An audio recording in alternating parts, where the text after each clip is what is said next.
overcome buyer and seller obstacles. I thought it was really interesting, come to find out that you actually used to work for Texas Realtors. You were in governmental affairs. Is that right? Yes, I started my career with the Realtors in 2000 under Bill Stinson, and I worked with Mark Lehman and Daniel Gonzalez. So that was under Benny Lehman's, Mac Mahan's, executive directorship. Sure. Well, I just thought that that was really interesting. So you really have the Realtor spirit at heart. Yes. And I just think for you to be in this position with this coalition, I think it's great. So without further ado, I'll go ahead and just turn it over to you. And thank you so much for being here. Yeah, thank you for having me. Okay, I am going to try and share my screen so I can show my presentation if I can figure it out. Well, I have mine up if you want me to share it. Okay, let's see. Yeah, I don't think it's gonna, because I tried to do this before and it was kind of wonky. It's not gonna work for me. So Jeannie, if you don't mind, that way everyone can see the presentation. Did I freeze? There we go. No, you're good. Awesome. Okay. So, as mentioned, Jessica Kralsler, I'm the executive director of TRED. And I did hail from the Realtors. I was with them for 4 years. And so even though I'm not working for TAR, I feel like I've still come home working to protect private property rights with this new coalition. And so I'm going to refer to my notes. So if I look down, just know that I'm trying to get some of this accurate for you all. But TRED was formed in 2017, and it was essentially the genesis of landowner attorneys hearing about all of the different issues that landowners were dealing with. And really it was representation for rural landowners as opposed to your traditional private property owner. So with the landscape of Texas growing and changing drastically, TRED sees itself as the conduit between the urban and rural communities. And our focus is similar to TAR with top concerns like property taxes, water, and eminent domain. And so with the Texas legislature, during the 86th legislative session in 2019, TRED was focused on particular legislation pertaining to property taxes like Texas Ecological Laboratory, as well as just general eminent domain issues. And so it wasn't until the middle of the legislative session that landowners from the Hill Country started to raise awareness about this proposed pipeline through their backyards. And this particular pipeline is the Permian Highway Pipeline with the intent to carry natural gas being built by Kinder Morgan.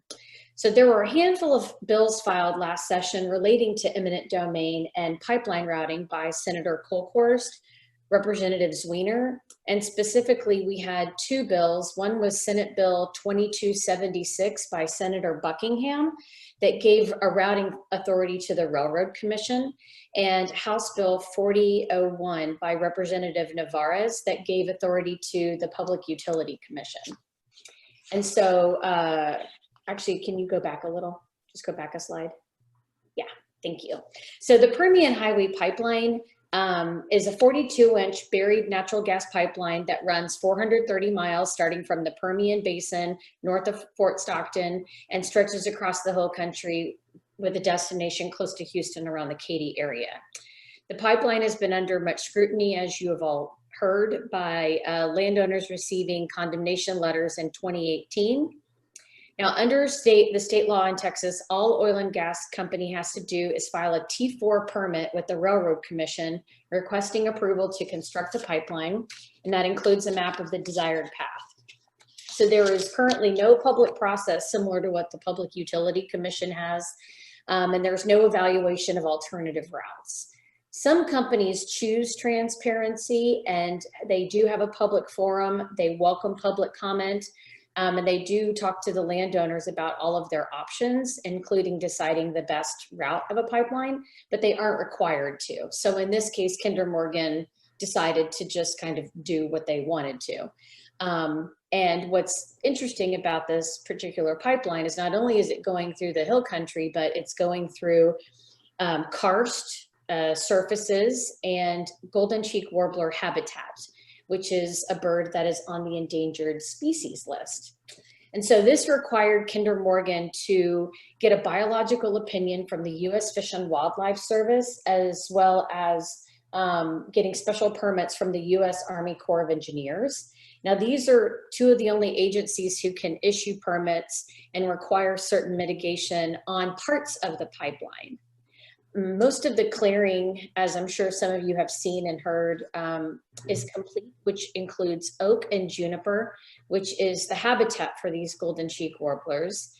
There were some areas that were not cleared in time because the warbler breeding season is from March 1st to August 31st. So the construction has been kind of moving around those areas. But then there's also an issue of oak wilt, which is really prevalent in the hill country. And so, next slide, please.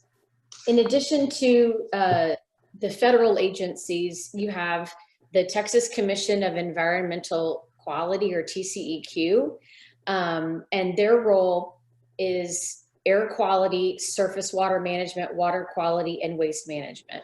And the Texas Railroad Commission regulates the exploration of oil and gas operations and the enforcement of all applicable rules and state laws. Now, the issue here is that there are few rules and laws for them to enforce. And in 2017, the Texas legislature, with House Bill 1818 in the 85th legislative regular session, they directed the Railroad Commission, and this is, I quote, this is also on the commission's website, to develop an annual plan to assess the most effective use of limited resources to ensure public safety and minimize damage to the environment. So even the legislature sees that the Railroad Commission has minimal authority within this industry. So next slide. Now I'm going to talk about the lawsuits. So the first one is this FERC suit.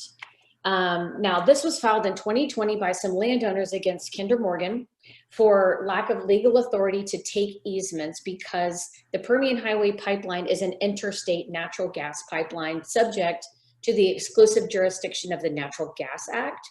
And what that means is Section 7 of this Natural Gas Act forbids the construction or operation of an intergas pipeline without a certificate of public convenience and necessity issued by the Federal Energy and Regulatory Commission. And FERC is what oversees all of these interstate pipelines.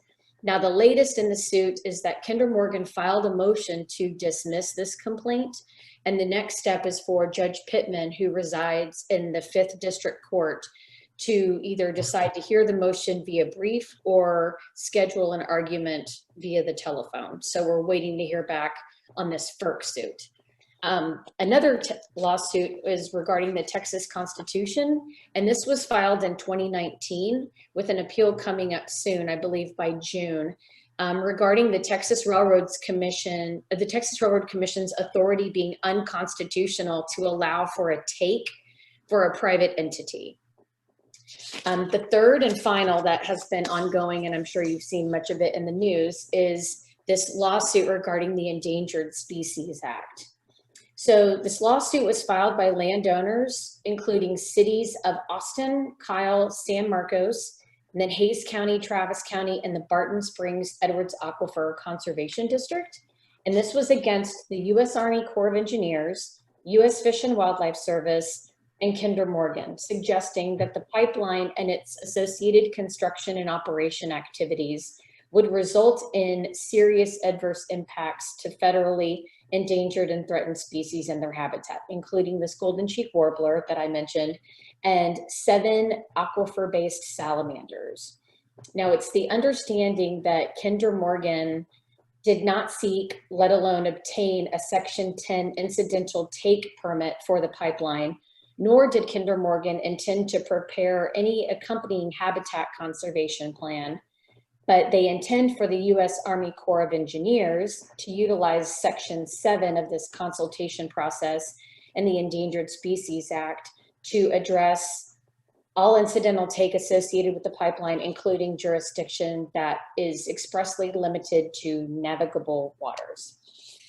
Now, the plaintiffs filed for a temporary restraining order earlier this year, and that was denied by the Fifth Court, as was a preliminary injunction request, both citing that the court did not see any irreparable harm that was being done, meaning that the clearing of the habitat was happening prior to breeding season. Then Kinder Morgan ceased activity and moved on to other parts of construction. But in the court's latest opinion from the injunction, which all is public record, and so I'm happy to share with you all after this, including some other follow-up materials, is that the judge indicates he's concerned over Kinder Morgan's loose interpretation of this biological opinion, and that they need to be watchful in all of their activities. It's also encouraging for the plaintiffs to press on in the lawsuit. So the legal team is working with plaintiffs and other landowners to capture any mitigation or lack thereof regarding the land, oak wilt, and other activities that prove out of line with the biological opinion and that could be possibly harmful to the land. And so one of the most recent activities that has reared its ugly head with this pipeline is that Kinder Morgan lost some drilling fluid when they were trying to bore under the Blanco River. And again, they hit a karst feature, which is similar to what the aquifer recharge zones and surrounding aquifers and streams have, is that it's an unstable ground. And so when they struck, they lost some of the fluid, they ceased activities immediately, but they're still doing construction in these other areas, as I mentioned. So some landowners discovered murky well water, and upon doing some testing, there was what they call an AMC gel that was found, which when mixed with water is to create a drilling fluid. And that's what was used to bore under the Blanco. Now, 2 of the 4 components, and I'm gonna maybe butcher this, so bear with me, but acrylamide, homopolymer, and silica crystalline, they've been identified as potential carcinogens, but only when inhaled. And then there's also bentonite and a sodium carbonate. They have not been identified as carcinogenic, but like the other 2 components, can have toxic considerations when inhaled. There are also potential hazards about ingestion or touching the skin with these components in the dry form, and some cautions when the material is suspended in the water. So essentially there's an uncertainty around this. Now, the latest with that piece is some landowners have had ongoing conversations with the Railroad Commission. I joined one of those calls last week, and essentially the Railroad Commission can step in and send letters of violation to Kinder Morgan for not reporting the loss of fluid in a timely fashion. And I can't remember what the other rule was, but that letter is also public. And so essentially, when it comes to water pollution, the Railroad Commission can, in fact, issue violations. But that's not to say that a pipeline company can't continue working. And so really that's where I get to the advocacy piece. So next slide. So what does this mean for you as realtors? So for one, TRED and many of the landowners were not against the oil and gas industry, and we can't say that enough. We were painted last session as the anti-oil and gas group, and that many of these landowners are NIMBYs, and that's not the case at all. It's that we are supportive of oil and gas and understand the need for oil and gas in our state, as well as the jobs that it creates in the industry. But the issue at hand is that there isn't a process for take by way of eminent domain. There isn't anything transparent, and oil and gas companies aren't required to do much of anything at all. Not only that, you have an industry that can take private land for their personal gain, and the landowner has no say. So there were many charges in the Senate and House interim studies that talk about these types of things, very specifically eminent domain. And there are some interim charges that go into detail in pipeline routing, also including water. There's a huge amount of water that is needed to test these pipelines. And so in some of the desolate areas, like there was a pipeline that was built in Big Bend a year or so ago, and people were saying, well, what's the big deal? There's nothing out in Big Bend. Well, there's a lack of water in that area. And so if you're taking what resources are available to those people in those communities and using it to build a pipeline, that leaves a deficit of drinking water for the people who own that land. So it's very much an issue. And really, TRED is at the forefront of this. And we've met with many members of the House and Senate prior to this quarantining. Luckily, we were able to get in front of a lot of folks, including the Lieutenant Governor's office. And he has indicated that eminent domain will be very much a focus of conversation in this upcoming session. As well, we've talked to associations like the Texas Association of Counties, the municipalities, and most recently TAR. We actually were in front of their Land and Resource Committee a couple of weeks ago. And we're working together to kind of figure out what sound policy language can be implemented next session.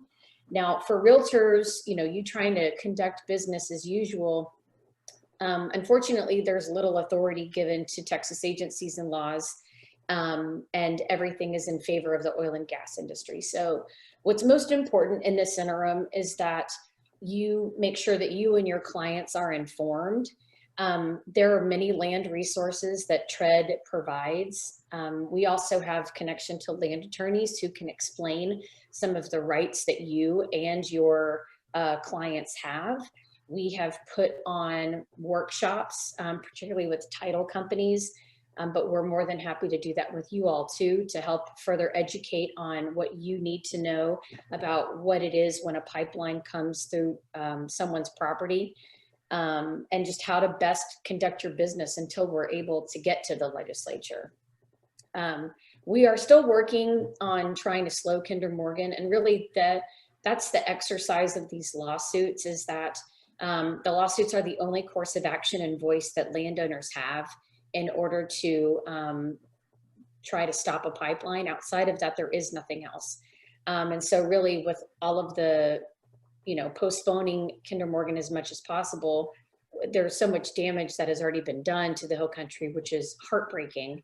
But where there's one pipeline, there will be more. And so we need to make sure that everyone is very aware of the ramifications of a pipeline coming through the Hill Country, and that there needs to be a transparent process where there's public opinion and everyone's at the table. And no one should take land for their own private use. And I'll leave you before we do questions, is that, private property rights and owning land is way more Texan than oil and gas.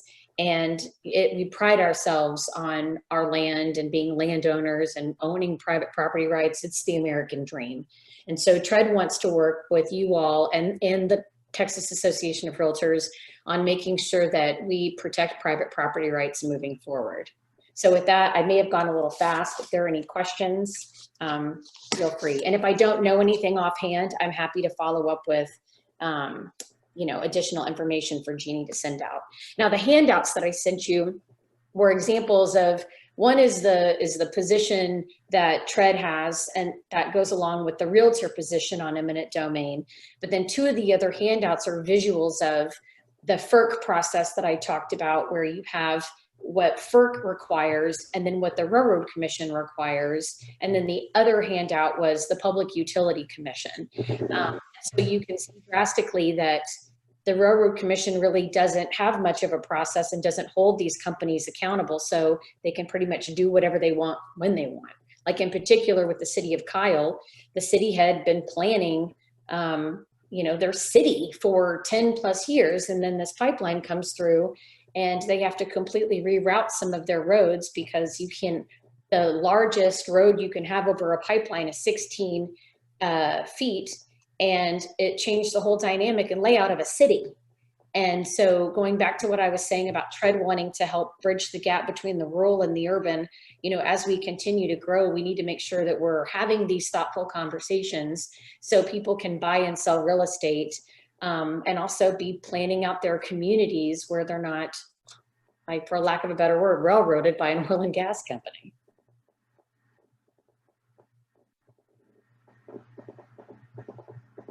Thank you so much, Jessica.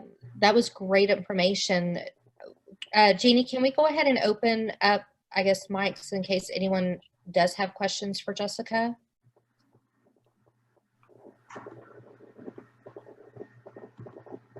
I can figure it out now.